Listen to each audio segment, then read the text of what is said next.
이번에도 여러분들 시험 다들 이제 겪어봐서 알겠지만 그 작품에 대해서만 막 나오니? 아니지. 막 1, 2, 3, 4, 5는 뭐 왠가 것들 다 나오지. 처음 보는 것들 막 나오고 그런 것들 읽다 보면 시간도 부족하고 또 뭔 말인지도 모르겠고 그런 것들은 평소에 우리가 계속 뭔가 조금씩 쌓아가야 되는 그 느낌으로 그 부분으로 풀어내야 되는 부분들도 있거든요. 우리가 고전문학이라고 하면은 여러분들 지금 머릿속에 얘들아 고전문학은 어떤 문학이야? 그냥 옛날 문학 아니야? 네. 끝이지.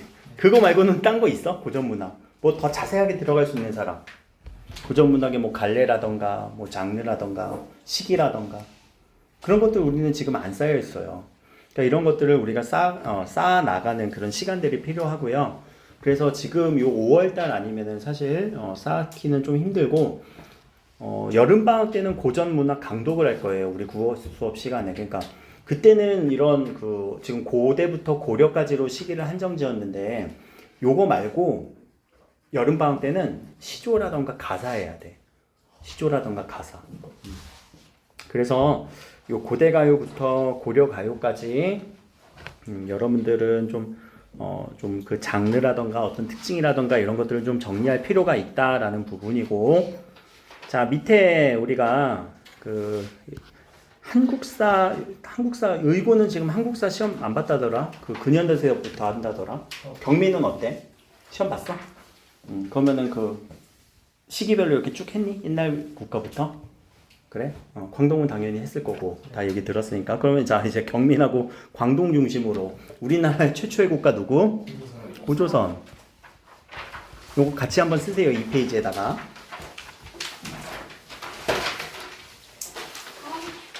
그 다음에는 우리 어떤 국가들이 나왔지? 부족국가, 뭐 옥저, 동해, 부여, 그렇지? 그런 나라들은 뭐 이렇게 강력한 왕권 국가는 아니었을 거예요. 그럼 강력한 왕권 국가였던 나라들, 고구려 백제 신라라고 하는 그 나라를 우리는 삼국시대라고 얘기를 하지. 삼국시대. 어느 나라가 통일하니? 신라. 동일신라. 그리고 뭐 이후에 발해가 건국되면서 남북국 시대라고도 얘기를 하지만 그 다음에는 어느 나라가 통일해요? 고려가 통일하지? 그 지방 호족들의 어떤 반란들이라던가 난립을 다 고려가 평정을 하고 그 다음에 나온 국가는 조선. 이성계와 신진사대부들이 세운 조선. 자, 이런 흐름 속에서 우리는 고전이 이제 고전 문학이 이제 배치가 돼야 되거든. 현대 아니면 고전 이게 아니라 그 고전 안에서도 위에 있는 이런 작품들이 각각의 시대별로 좀 놓이는 위치들이 다를 거란 말이에요. 그러면은 자 먼저 장르를 조금 정리를 할게요. 첫 번째 1번부터 4번까지 정읍사까지를 우리는 고대 가요라고 얘기를 해요.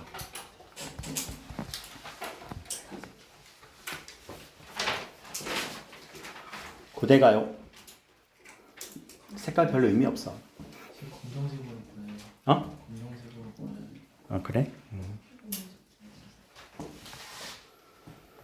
자, 그리고 찬기파랑가 제왕매가라고 하는 이런 작품을 우리는 향가라고 얘기를 해요.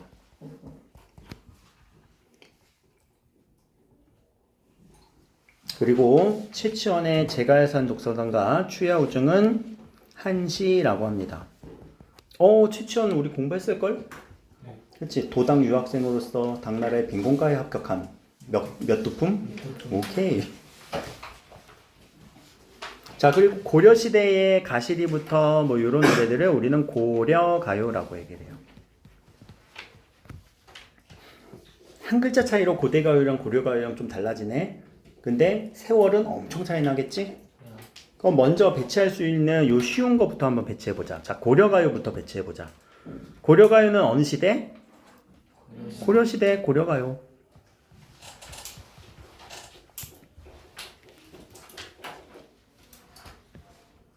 그 다음에 비슷한 노래인 고대 가요는 삼국시대 이전, 그치? 고대 부족국가, 고조선부터 고대 가요. 요런 측면들. 자, 이제 우리에게 남은 거는 향가와 한시.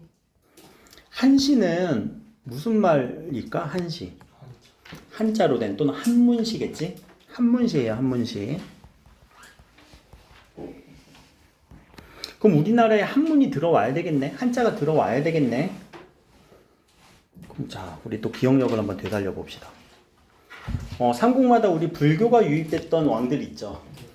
고구려는 백제는 신라는 법흥왕. 그럼 불교 얘기를 왜 하냐면 얘들아, 불교가 유입이 되면서 자연스럽게 어떤 언어도 유입이 될까? 한문도 유입이 되는 거예요. 그전 시대에 한자가 유입이 되고 그러면서 불교 경전이 널리 읽히는 거거든. 자, 그러면 요 기점이 한자가 한문이 있는 시점이고 그 전에는요 한문이 없었던 시점일 거예요.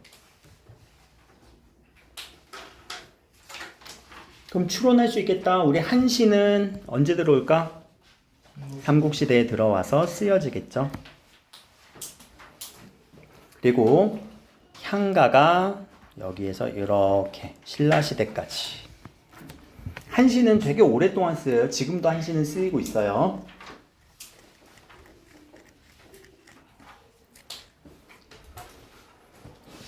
지금 여기에는 없지만 우리 조선시대의 아주 대표적인 고전 장르가 있지. 삼장육구 45자의 정형시를 가진 체를 가진 고려시대 말기에 생성된 시조. 그리고 여러분들 또 가사라는 것도 배우게 될 거예요. 사음보 연속체, 삼인곡, 송민곡이라고 하는 그런 장르가 이렇게 배치가 될 거예요. 그러면 우리는 이제 고전이라고 하는 그 옛날 문학이 아니라 이게 각각 시대마다 이게 조금 배치가 다르구나, 흐름이 있겠구나. 그리고 얘네들이 갖고 있는 각각의 특징들이 조금 있거든요. 그런 특징들을 여러분들이 공부를 해놔야지. 그리고 거기에 있는 대표작들을 우리가 읽어놔야지 대응이 되는 문제들이 많이 나와요. 이제 고전에서는요. 그럼 오늘은 요 한자와 한문에 대해서 잠깐 언급을 하자면은 오늘 이제 고대가요 요 부분을 좀 집중적으로 얘기를 할 거거든요. 그러면은 요건 알겠어. 이해가 돼. 한문이 들어왔으니까 요 한문으로 쓴 시들이 유행했다라는 거는 우리가 이해는 되지. 자연스럽게. 그러면 자, 한문이 없었던 당시에 이 노래는 어떻게 불렀을까? 고대가요는 옛날 노래들은 어떻게 불렀을까? 옛날 이 문학들은 어떻게 전해졌을까? 입으로 전해졌을까? 그걸 우린 두 글자로 뭐라고 줄여서 얘기하니? 구전되다라고 얘기를 하지. 그렇지, 구전됐을 거예요. 누가 그러다가 상형 문자래요. 우리나라에 상형 문자 없어. 그래서 한문이 없었을 시기에는 오히려 구전되다가 한문이 들어오면서 얘네들은 그러면 어떻게 됐을까라는 그런 측면들 한번 볼 거예요. 한문이 들어오면서 뭔가 변화가 있었을 것 같고 기록이 이제 됐을 거니까. 자, 향가라고 하는 이 장르는요. 이 한문을 조금 이렇게 변형을 하거든요. 여러분들 이름에 혹시 순 한글 이름 있니? 여기서 다 한자 이름일 것 같은데. 그치? 그러면 혹시 쓸 수도 있어? 네. 쓸 수 있는 사람. 그래? 윤강이는 어떤 한자 써? 나라 정자에 떳떳할 윤자에 떳떳할 윤자에. 그리고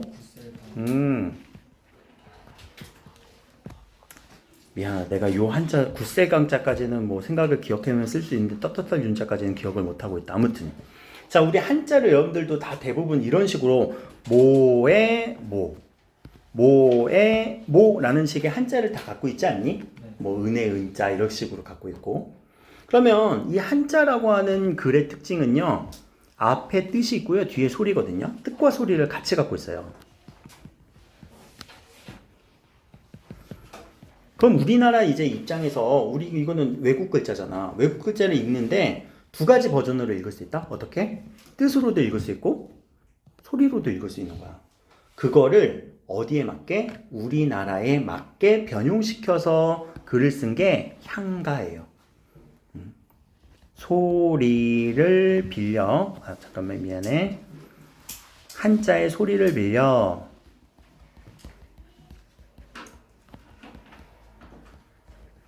빌렸음.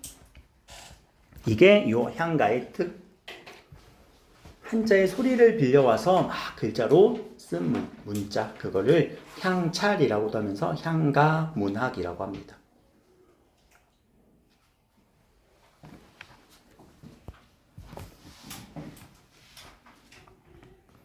그래서 요 한문이라고 하는 요 한자라고 하는 요 측면에 따라서 고대가요도 연결이 되고 한시로도 연결이 되고 향가로도 연결이 되는데 다 같은 버전은 아니죠.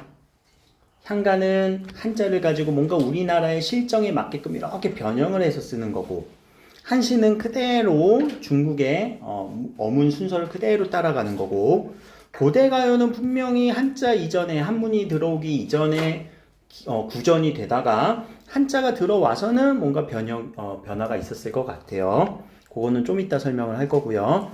자, 고려가요는 요 고려시대의 어떤 특징들을 좀 반영을 할 거거든요. 고려의 문화까지 다 시험 봤지? 고려시대의 문화, 여성의 권위가 비교적 지위가 높았다. 그리고 자유로운 분위기였다라고 하는 것들이 이런 고려가요에도 그대로 반영이 되어 있어요. 그런 측면들이 좀 보이고요. 자, 대신 요 시조나 가사는 이제 조선시대에 와서 좀 많이 엄격해지게 되죠. 그래서 우리가 요 5월달 동안 최대한 고대가요, 향가, 고려가요, 한시는 잠깐 볼 거고요. 이런 측면들의 작품들을, 또 대표 작품들을 좀 보도록 할 거예요. 자, 그렇게 해서 첫 번째로는, 자, 뒤로 넘어갈게요. 고대가요에 대해서 보겠습니다.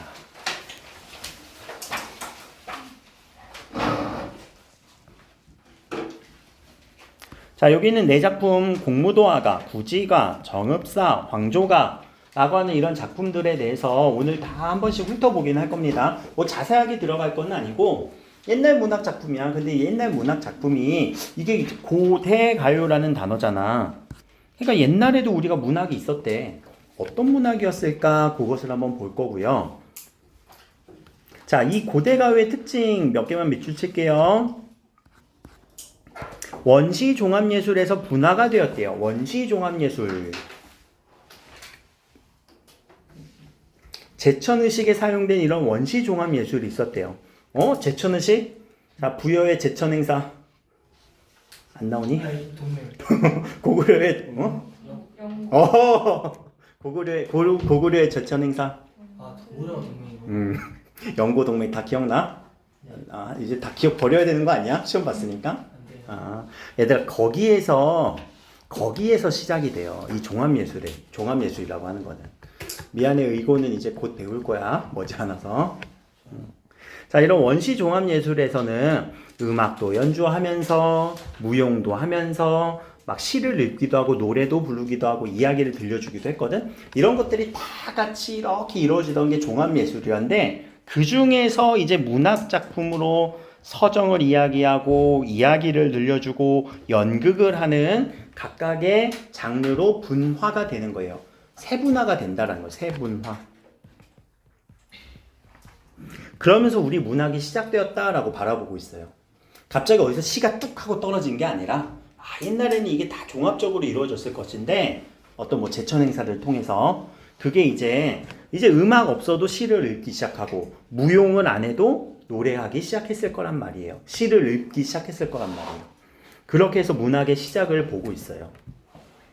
그럼 되게 오래됐겠지.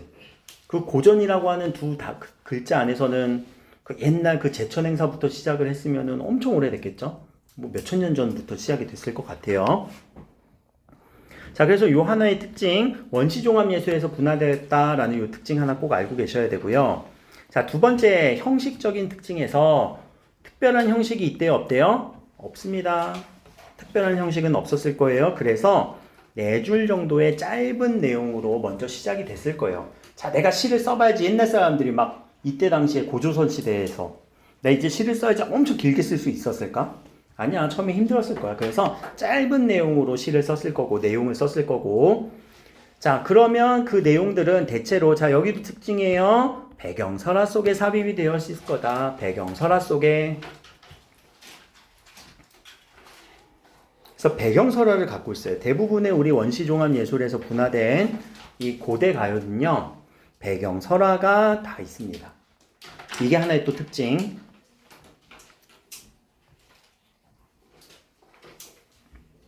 자, 3번이 더 중요한데, 자, 3번에서는요, 당시에 기록수단이 있었어, 없었어? 없었지. 그래서 무엇이 됐다고요? 구전됐다고요. 구전은 입으로 전달하다. 자, 그 다음에 나오는 요 단어가 이제 핵심 단어예요. 한역되었대요. 자, 이 말을 우리는 한번 해석해보자. 무슨 말일까, 한역? 한자로 번역. 한자로 번역. 그렇지. 한문으로 번역. 뭐가 들어오면서? 불교의 유익과 함께 한자가 들어오면서. 그래, 한자가 들어오면서 오히려 우리말을 한문으로 써버린 거야. 그럼 여기서 잠깐만 이제 얘기를 하자. 여러분들 이제 한문이랑 한자랑 관계. 우리 중국어를 중국어로 쓴 문장을 뭐라고 하니? 한문이라고 해요. 그럼 그 한문을 기록한 글자를 뭐라고 하지? 한자라고 해요. 요 관계 새삼스럽지? 갑자기 이렇게 하니까. 우린 한자를 보고 한문이네 이렇게 얘기를 하는데 한문을 보고 한자네 이렇게 얘기도 하잖아. 근데 그 둘의 관계는 명확해야 돼요. 한자는 글자예요. 한문은 그걸로 쓴 중국식 문장이에요.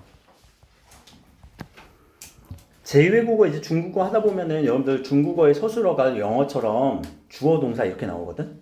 근데 우리 국어는 어떠니? 서술어가 어디서 나와? 제일 뒤에서 나오지? 그럼 우리 국어를 한번 대입시켜보자. 자, 국어는 국어의 글자를 뭐라고 하니? 한글이라고 하지? 홍민정은? 그럼 얘들아, 우리 국어를 쓴 문장을 무슨 문이라고 할까? 응? 국문이라고 얘기를 합니다. 국어의 문장.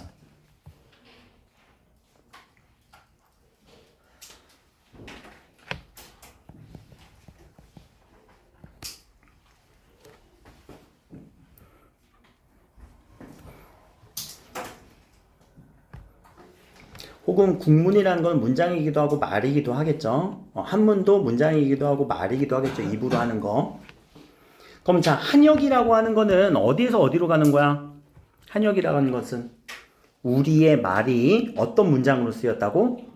그래, 중국어로 쓰였다고. 중국의 문장으로 쓰였다고. 이게 한역이에요. 오히려 다르게 이렇게 간 거지.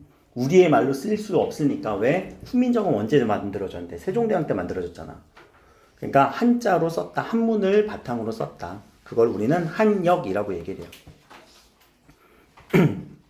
그러다 보니 정확한 모습을 알 수가 없겠지. 옛날에 어떻게 불렀는지 정확하게 알 수는 없어요.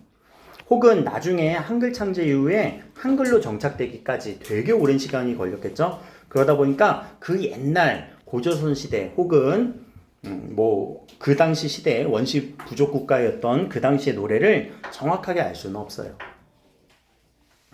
요게 이제 형식적인 특징이고요. 꼭 알고 있어야 돼요. 고대가요에서는요. 자, 두 번째는요. 자, 집단가요가 있대요. 집단가요라는 의미는 뭐니? 노래를 부르는데 몇 명이서? 여러 명이서. 오케이. 집단가요와. 근데 집단가요를 부를 때는 의식요고요, 노동요래요. 의식요가 뭘까? 그렇지, 제천의식 할 때. 노동요는요, 뭐 할 때 부르는 노래야? 일할 때 부르는 노래를 노동요라고 하겠지? 그런 노래가 불러졌을 수도 있고요. 혹은 개인의 서정을 닮았대요. 서정이란 단어 계속 나오네. 무슨 말이야? 서정. 정서를 이야기하다. 알겠지? 개인의 정서를 이야기하다 라고 하는 이 서정 노래도 있었대요. 그래? 한번 이제 보자. 뒤로 쭉 넘어가서 우리 오늘 공무도 하가부터 한 4작품 정도 쭉 훑을 거예요. 8페이지.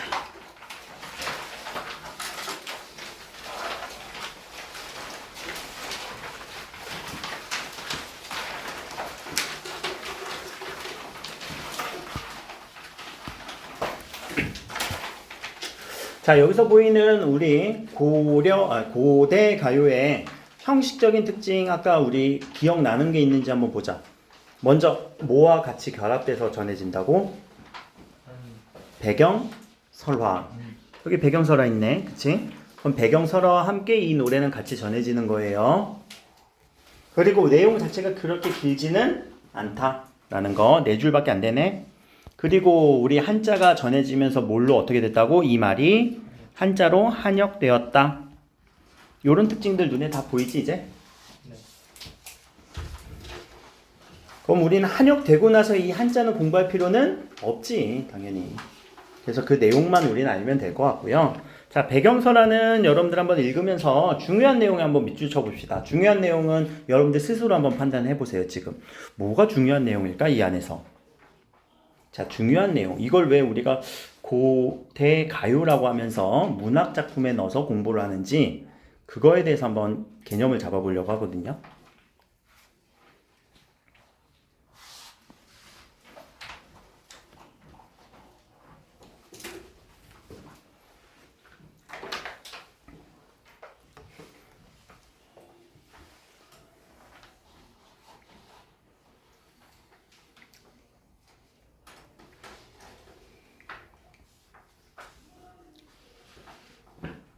우리가 이런 고대 시가, 고전 시가에서는, 고전 문학에서 특히 이런 시 장르, 운문 장르, 이런 장르에서는 항상 뭘 찾아주라고?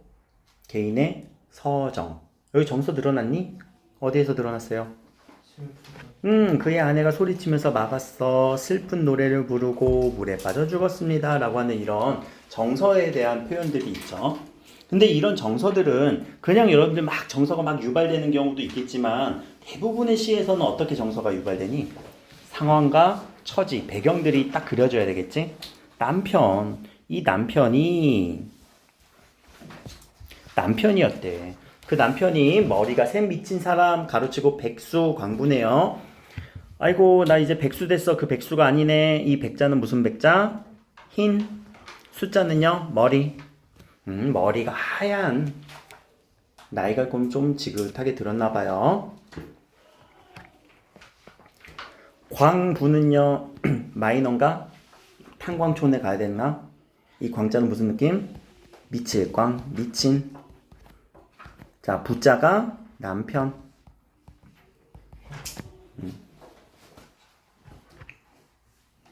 아 진짜로 이거 백수 광고란 거 이 사람 이제 백수 돼서 광고하는 거예요? 저번에 옛날에 질문 한번 들어왔었어. 그 이후부터 설명을 다 해주기 시작하고 있거든. 자, 그러니까 이 남편이 뭔가 미친 느낌으로 물에 빠져 죽었다라고 하는 이런 상황 속에서 아내가 슬픈 노래를 지은 거죠. 자, 그럼 한번 읽어봅시다. 뭐 내용 많진 않으니까. 자, 님이여 물을 건너지 마세요. 이때 님은 누굴까? 남편이겠지? 그럼 남편에게 뭐 하고 있는 거예요? 님은 그거 하지 마. 뭐 하고 있는 것 같아? 말리고 왔어. 그걸 좀 줄여서 만류하고 있어요. 말리고 있다, 만류하고 있다, 혹은 애원하고 있다.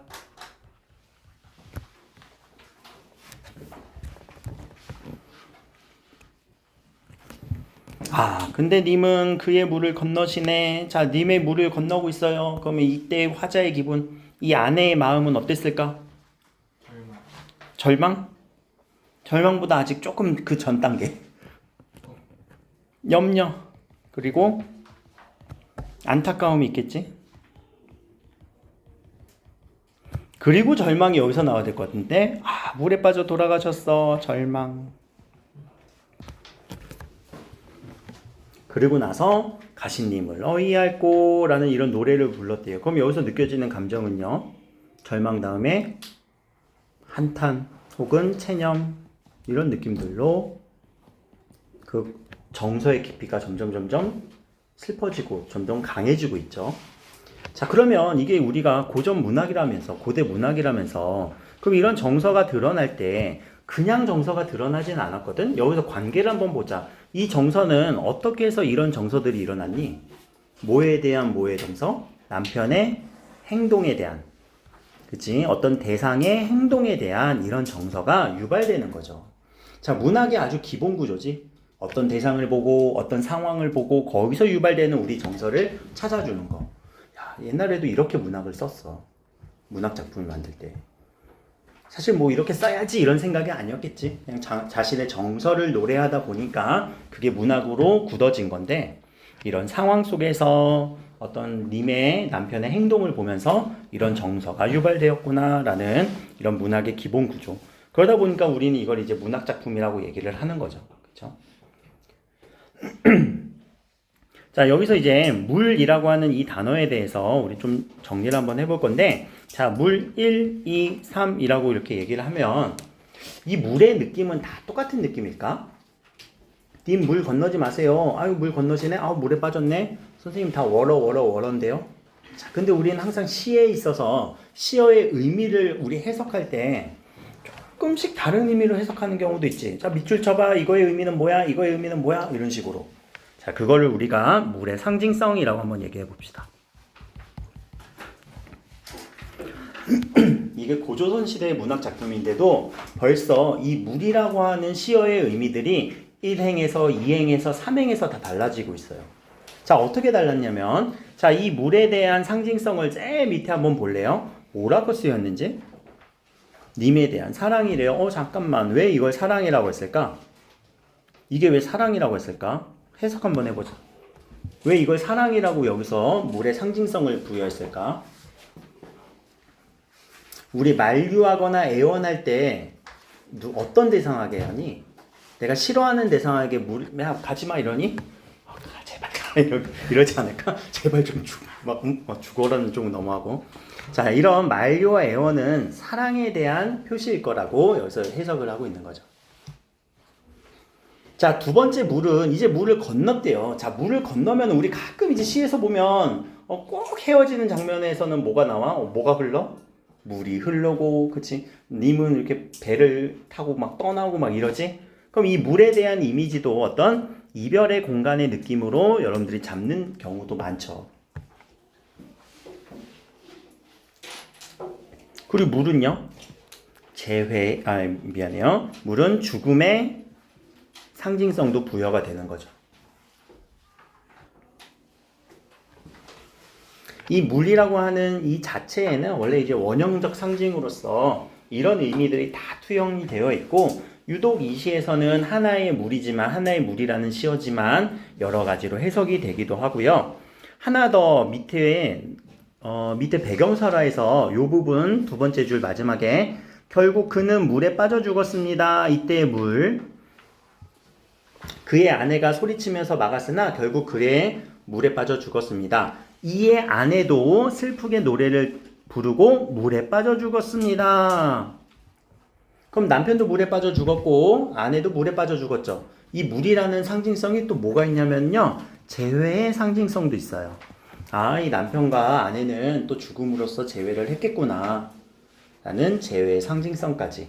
자, 옛날 신대도 고조선 신대도 이런 의미들이 투영이 되어서 시가 쓰인 거 보면 상당히 문학은 오래되었구나, 그리고 이런 부분들이 세분화되면서 지금 현대시까지 이어졌겠구나 라고 하는 부분들로 문학을 좀 가늠을 한번 해주시고, 공무도화가는 여러분들 요 물, 두 번째 물이라고 하는 요 물이 이별의 공간이라는 걸 조금 정리를 해주시면 좋아요. 이별의 의미가 있는 물이다라는 거.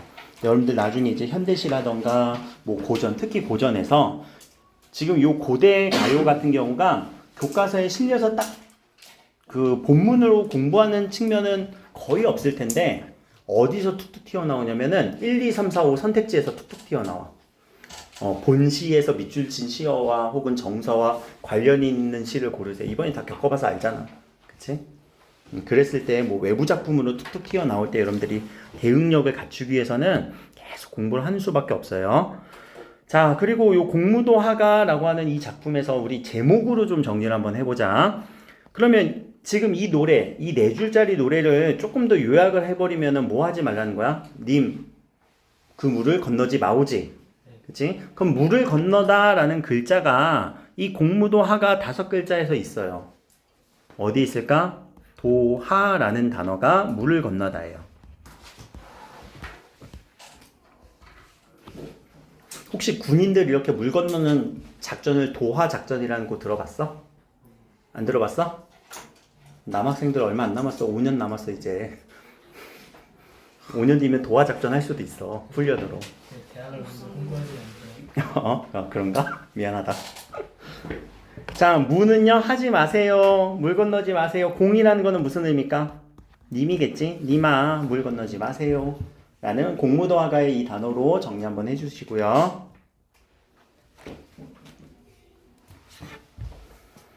나중에 이제 공무도화가라는 이 작품 딱 제목 보면서 아 맞아 님 강 건너지 말라고 했지? 그렇게 정리 한번 해주시면 된단 말이에요. 그러면서 어떤 정서라던가 이런 것들이 자연스럽게 기억이 나도록 떠올려 주시면 되고요. 자 이제 구지가 넘어갑시다. 자 구지가의 배경설화에서도 조금 느낌이 다르거든요. 이 구지가의 느낌도 얘는 특이해서 여러분들이 기억을 더욱더 해야 되는 작품 중에 하나예요. 자 제일 마지막 부분 한번 밑줄 쳐볼게요. 구지봉에 모여서 흙을 파서 모으고 춤을 추며 노래를 불렀습니다. 라는 부분들을 일단 밑줄 쳐주고 얘는 어떤 설화가 있냐 왕이 내려오리라는 그런 설화 속에서 수로왕 설화네요. 가락국의 임금이 된 수로왕. 수로왕은 어느 나라를 시조지? 오케이 가야죠. 가야국의 시조인 수로왕의 설화 속에서 들어가 있는 노래예요. 그런데 구지봉에 모여서 불렀대요. 집단의 노래네. 아 집단가요. 개인 서정가요가 아니라 집단가요. 흙을 파서 모았대요. 뭐 하면서 불렀어? 일하면서 불렀지? 오케이 노동요. 춤을 추면서 제천의식 의식요가 되겠네요. 그래서 집단의 노래고 노동을 하면서 뭔가 바라는 주술적 의식 노래겠다라는 거. 그럼 내용을 한번 볼까? 자, 거부가 머리를 내어라. 내놓지 않으면 구워서 먹으리. 내용 되게 간단하네. 뭐 하란 얘기야? 머리 내놔. 안 그러면 죽여버릴 거야. 뭐야? 구지가의 구자가 거북이거든요. 거북이에게 뭘 했어? 머리를 내놓으래. 근데 이때 머리가 무슨 말일까? 거북이 머리를 의미할까? 아, 그치. 우리 우두머리라고 하는 그 머리, 두목, 왕을 의미하겠지? 오케이. 거부가 우리에게 왕을 내려주세요. 자, 원시 부족국가예요. 부족국가에서 필요한 게 왕이었던 거잖아. 강력한 왕권의 상징 왕을 내려주세요 라고 하는 이 머리를 내어라 라고 하는 의미는 왕을 내려주세요 라고 비는 거지. 그럼 이때 거북이는 어떤 대상이 돼요? 나의 소원을 들어주는 그렇지 신의 대상 신령한 존재 혹은 기원의 존재 기원의 대상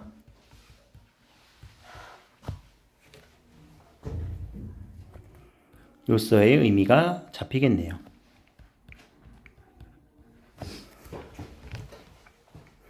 그런데 왜 하필 거북이였을까? 오케이, 토테미즘. 우리 옛날에 이제 뭐 샤머미즘도 있고 애니미즘도 있고 토테미즘도 있죠. 그런 토템이 반영된 그런 구지가의 내용이었을 것이다. 그러면 이 시의 전개를 한번 보면 거부가 라고 해서 호명을 하고 있어요. 호명. 머리를 내놓아라 명령을 하고 있죠. 자, 내어놓지 않으면 가정을 하고 있어요.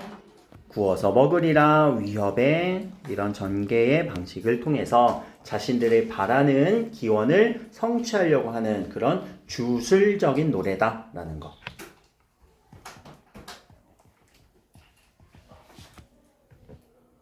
어떤 토템에 대한 기원의 노래다. 자, 그러니까 앞에서 봤던 어떤 공무도화가하고는 전혀 다른 느낌이죠. 그럼 이 구지가가 어디에서 종종 나오냐면 이 거북이라고 하는 이 대상, 내가 소원을 바라는 대상, 어떤 기원의 대상이라고 해서 거북이에 막 밑줄 쳐 있기도 해. 그래서 그런 소재로서 찾으세요 라고 하는 그런 뭐 외부 지문으로서 나올 수도 있으니까 항상 많이 읽어주는 게 필요하고요. 자, 밑에 보면은 얘들아 한역시가 요 단어 이제 처리가 되지? 한역이라는 건 뭐라고? 뭘로 번역된 거? 한자로, 한문으로 번역된 거. 집단의 노래다. 우리 집단의 노래 몇 개 없거든요. 요 구지가 말고 뭐 해가 정도? 그 정도밖에 없으니까 나중에 헷갈리지 마시고요. 또 주술적인 노래다라는 거. 그 정도만 정리하고 넘어갑시다.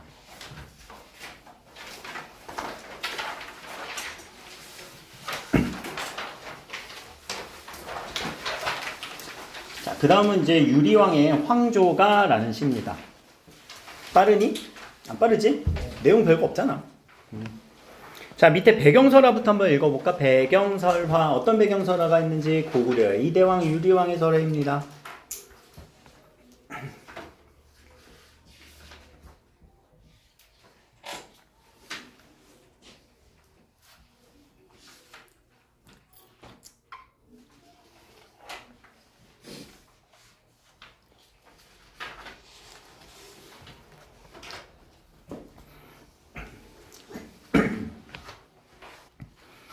아이고, 둘이 싸웠대.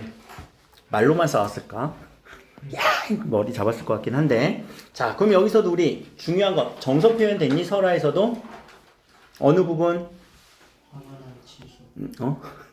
황조가 유리왕이 불렀다고. 슬픔에 빠진, 그치? 슬픔에 빠진 유리왕. 그럼 이 슬픔이 이 노래에 반영이 되었을까? 한번 찾아보자.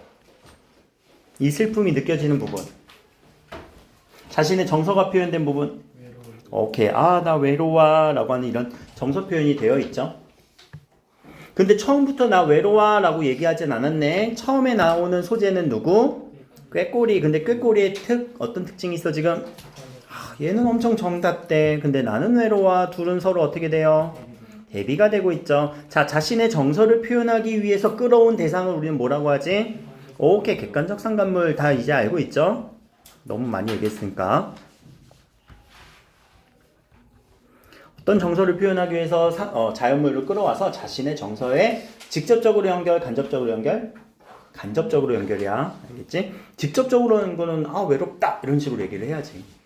쟤는 정다운데 반면에 나는 좀 쓸쓸하구먼 이런 느낌이야. 자, 그래서 객관적 상관물을 통해서 자신의 정서를 표현을 한 거고요.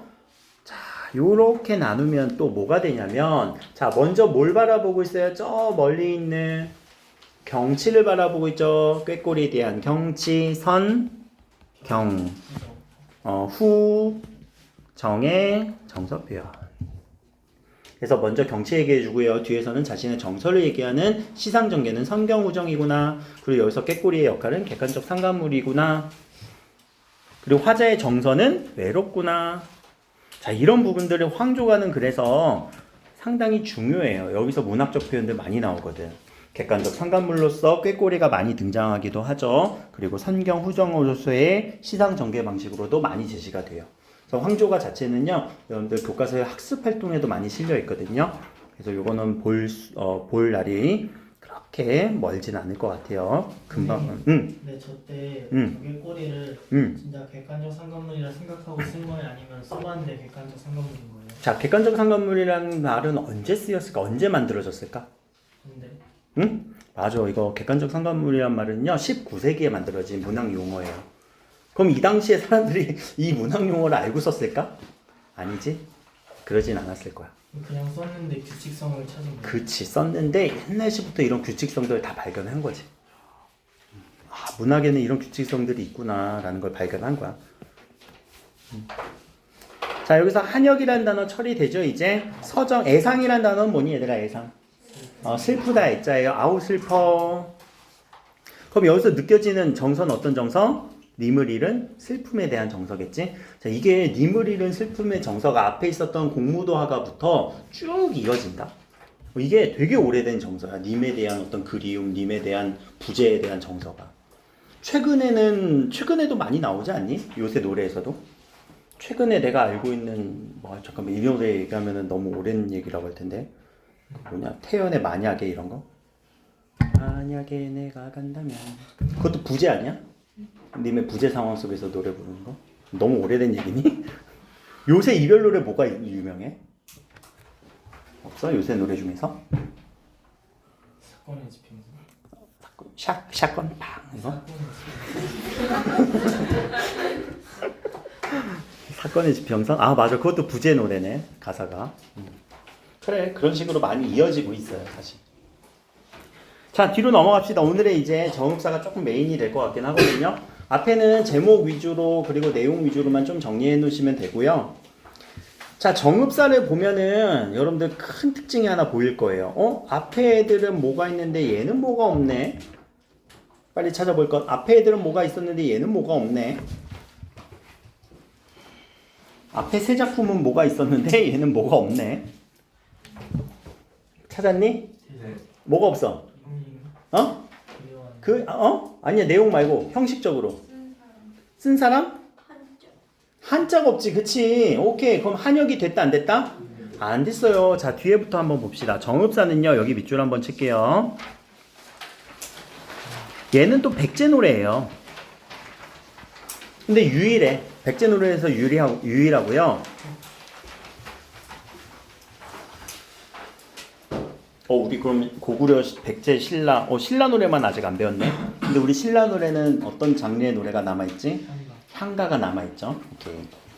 자, 국문으로 기록됐대요. 국문으로 기록됐다. 이제 눈에 들어와야 돼. 국문은 얘들아 무슨 말로 기록된 거야? 국어. 그치. 한글로 기록된 최고의 작품입니다. 얘들아, 최고라는 단어 얘가 베스트란 얘긴가? 아니지. 이 고자가 뭐예요? 오래되다. 그치. 그럼 가장 오래된 노래라고? 야, 백제 노래가? 우리 아까 고조선 노래 했는데? 고조선이 오래돼서 백제가 오래됐어. 그럼 이거는 거짓말인가? 자, 뭘로 기록된? 그래, 한글로 기록된 가장 오래된 노래라고요. 요 특징을 하나 정리해 주세요.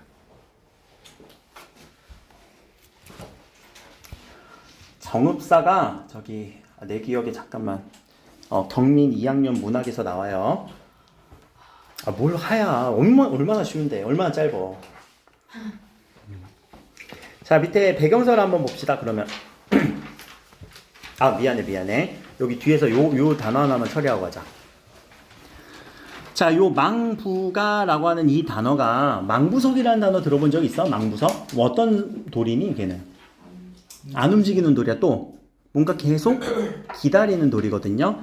자, 남편을 우리는 아까 부자라고 처리했죠. 백수광부 할 때 기원을 기다린다, 기원한다, 바라다 망자예요. 그래서 망부라고 얘기를 하는 거예요. 남편의 무사 기원을 바라는 노래.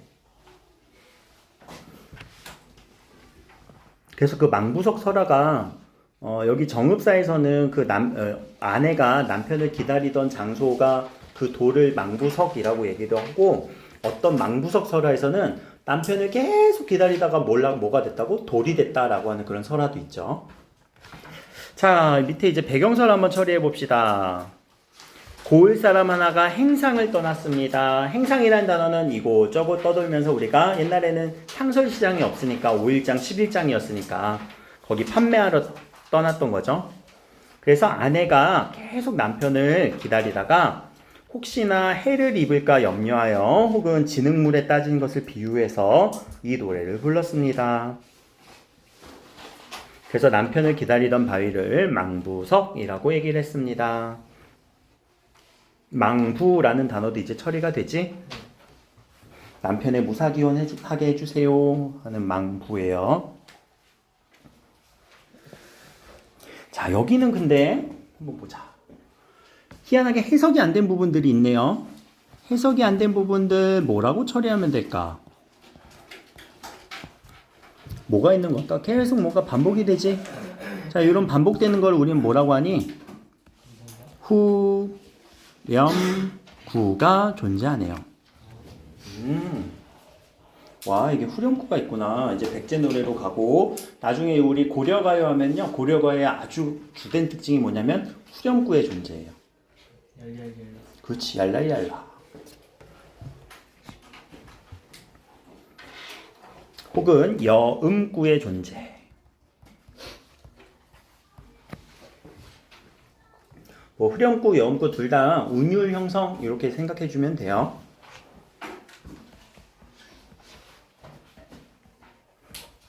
만약에 이런 후렴구에 어떤 내용, 그러니까 우리가 읽을 수 있는 내용 혹은 해석되는 내용이 있다면 얘는 계속 반복되는 거니까 그 의미를 강조해 주는 거겠지만 얘 해석되니?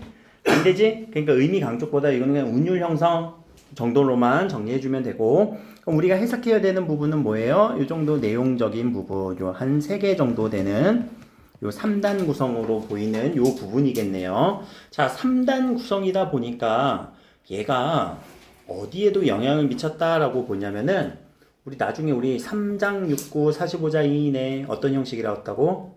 시조에 영향을 미쳤다라고 얘기를 해요. 여기서의 3단 구성은 이후에 시조에 영향을 미쳤다. 그런 식으로 해석하는 관점도 많이 있습니다.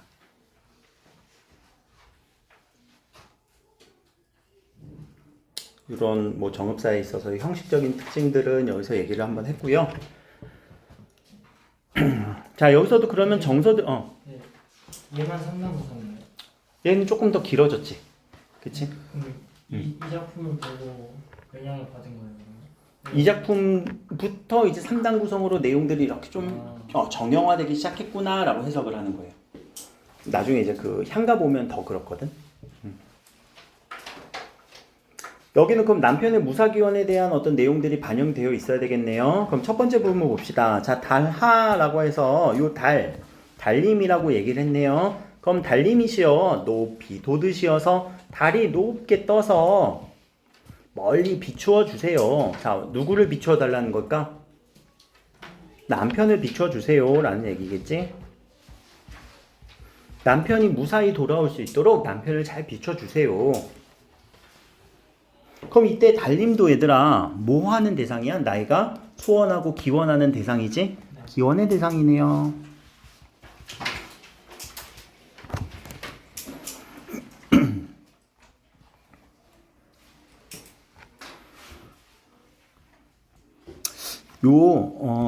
옛날 고전 원문에 대해서 조금만 더 문법적인 얘기 할게요. 요 하라는 단어가 뭐냐면 이시여라고 해서 높임의 혹격조사예요. 전화할 때도 하예요? 응? 전화할 때 하예요? 하? 전하? 그것까지는 아니야. 그건 아닌 것 같아. 님하 이렇게. 좀 예전에 나 채팅용에서 님하 하이 이랬는데. 님아 말고 님하 하이.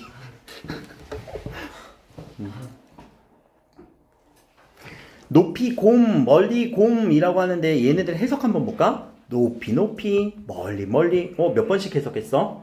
두 번씩 강조했지? 그치? 요게 두 번씩 읽어주는 강조 전미사라고 얘기를 해요. 근데 이게 제가 많이 나오는 거, 고전에서 많이 나오는 문법만 얘기하는 거예요. 그걸 알고 있으면은 여러분들이 서서히 이게 채워지니까. 달림이시여 높게 돋으셔서 멀리 비춰주세요. 해석은 요 정도까지. 저제에 시장에 가 계신가요? 진대를 디디올세라 혹시 위험한 곳을 디딜까봐 두렵습니다. 그럼 지금 여기서 걱정하고 있지. 남편에게 지금 행상을 하러 시장에 가 계신가요?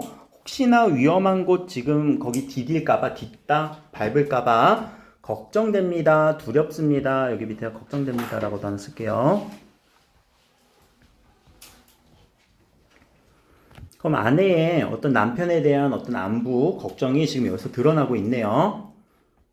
요 저제라는 단어는요, 여러분들 혹시 그 조선시대 저작거리 나가다 이런 단어 들어봤어? 저작거리? 네. 오, 여긴 들어본 사람 많네. 저쪽은 아무도 없던데. 저작거리가 시장이라는 의미가 투영이 되고요. 이 단어가 좀 중요해요. 녀다라는 단어거든요. 혹은 니에다라는 단어로도 써요. 무슨 말이냐? 해석 안 되지. 우리 고전에서 많이 나오거든요. 가다, 지내다, 살다. 이런 의미로 해석하면 돼요. 뭔가 지내고 가고 흐름의 느낌으로. 가다, 지내다, 살다, 녀다라는 단어예요. 옛날 우리말이에요. 지금은 아예 사용하지는 않겠지만. 근데 이 녀다라는 단어 되게 많이 나와서 그래. 알고 있어야 돼, 그러니까. 자, 저제에 시장에 녀러신가요? 가 계신가요? 진대를 얘들아, 요 진대라는 단어가 뭐라고? 지른 곳, 진 곳 있잖아. 물 이렇게 물웅덩이 하면 되게 질잖아. 근데 생각해보자. 옛날에 진 곳 아닌 곳이 어디였을까? 옛날에 뭐 이렇게 아스팔트가 있었을까? 그럼 이 진대는 뭐냐면은 요거 해석 되게 이제 다양하게 해석하는 경우가 있는데 그 위험한 곳이 첫 번째 행상이잖아. 돈을 들고 있잖아. 그래서 혹시나 강도를 만났을까 걱정됩니다. 뭐 이렇게 해석하기도 하고요. 혹은 이 아내가 걱정되는 이유가 혹시 우리 남편이 다른 여자 만났나? 뭐 이런 고민도 한대요. 해석에 의하면. 혹은 세 번째는 혹은 뭐 남편이 돈이 있으니까 도박하지 않았을까? 그래서 그런 곳을 위험한 곳이라고 지금 비유를 한 거예요. 진대라고 한 것으로 비유한 거예요.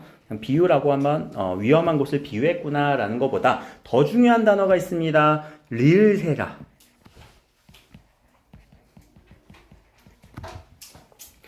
여러분들 아마 고3까지 이 릴세라에 대해서는 적어도 2번 이상은 3번 이상은 만날 수도 있을 것 같아요. 요거는 염려하는 종결음이에요. 염려의 종결음이.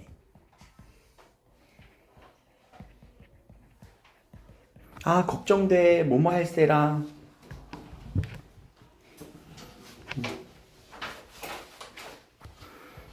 여러분들이 오늘 시험 이제 시험 끝났다고 안 울세라. 걱정됩니다. 여기도 있네. 점그를 세라. 똑같죠? 그래서 이 리을세라가 반복이 되면서 이 화자 아내의 마음이 강조되고 있죠. 자, 그러니까 남편아, 나 너 걱정되니까 어느 곳이든 어느 에다 놓고시라. 뭘 놓으란 얘기일까? 짐. 그치. 행상의 짐을 어디든 놓고 빨리 쉬어. 왜냐면 가는 데가 점그를 세라. 저물까봐 걱정됩니다. 두렵습니다. 가는 곳에 날이 점그를 세라. 저물까봐 두렵습니다. 그러니까 빨리 어디든 위험하지 않게 쉬도록 해. 자, 여기서 마지막에 이 해석이 내가 가는데 할 때 이 내가요 3가지로 해석이 되긴 하거든요. 네, 임, 우리. 근데 이 해석의 차이는 요건 이제 뭐 나중에 본문할 때나 중요한 거니까 요거에 대한 해석은 뒤에 그냥 참고로만 하고 넘어갈게요. 알겠지? 자, 그래서 요 정읍사에 대한 얘기 다시 한번 볼게요. 서정이고요. 기원하는 마음이에요. 뭘 기원하고 있어요? 화자가 자신의 남편이 무사히 돌아오기를 기원하고 있죠. 비유는 어디서 일어났었니? 위험한 곳. 그치, 위험한 곳을 진대라고 비유를 했습니다. 자, 그런 내용이었다까지.